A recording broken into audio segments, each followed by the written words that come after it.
샬롬 180일 성경 통도 175일차입니다. 오늘은 히브리서 8장부터 마지막 13장까지의 말씀을 보겠습니다. 지난 시간에 히브리서 전반부를 잠시 살펴보면서 그리스도는 제사장직보다 더 뛰어난 분이심을 말씀드렸습니다. 과거 구약의 제사장은 본인 스스로가 죄인임을 알기에 자신의 죄를 먼저 해결한 후에야, 즉 속죄의 제물을 드린 후에야 백성들의 제사를 집도할 수 있었습니다. 그러나 그리스도는 그럴 필요가 없습니다. 왜냐하면 스스로 가운데 죄가 없기 때문입니다. 그분은 멜기세덱의 반차를 쫓아 인간 제사장직에 머물러 계신 분이 아니며 하나님의 아들이자 죄가 없으신 분이기 때문에 더 이상 자신을 위해 제사를 드릴 이유가 없기 때문입니다. 이제 히브리서 저자는 그리스도께서 성전보다 더 뛰어난 분이자 희생의 제물보다 더 위대한 분이심을 고백합니다. 또한 예수님은 하나님께서 세우신 최후의 대제사장이십니다. 이전의 대제사장들은 절기 때마다 백성들의 요구가 있을 때마다 제사를 드렸으나 예수님은 단번에 온 인류의 죄를 속하는 제사를 스스로 가운데 드리셨습니다.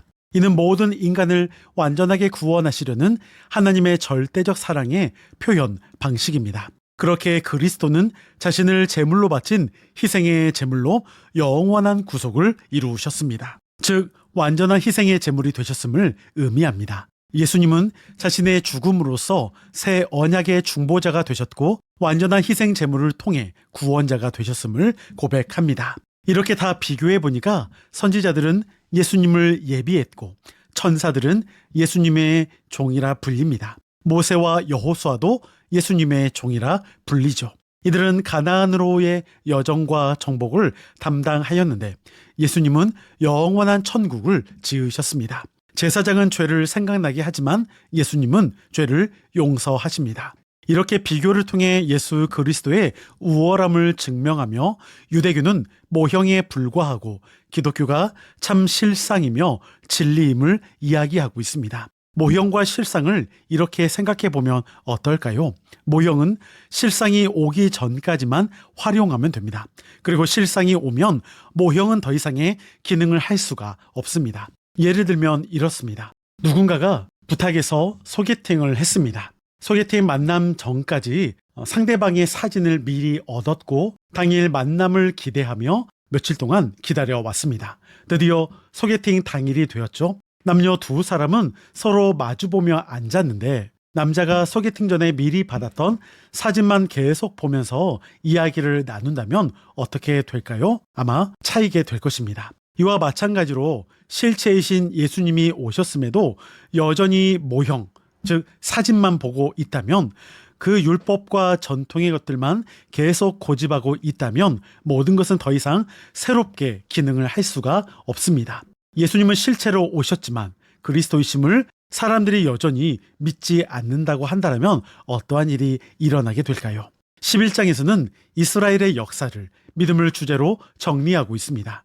기쁨과 슬픔, 고난과 영광이 교차하는 삶의 여정 가운데 하나님을 향한 흔들림 없는 신뢰와 아름다운 믿음을 지켰던 증인들의 역사를 정리합니다.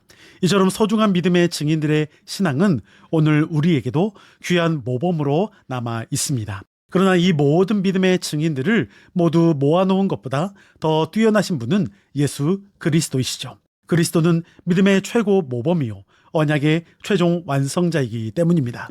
히브리서 저자는 그러므로 유대교가 아닌 기독교가 진리이며 고난과 박해를 받는 것이 당연하다고 말합니다. 그러나 감사한 것은 이 선한 싸움은 혼자 싸우는 것이 아니요 우리의 연약한 무릎을 일으켜 세우시는 예수 그리스도와 함께 싸우는 것이며 수많은 믿음의 증인들이 함께 한다는 것입니다.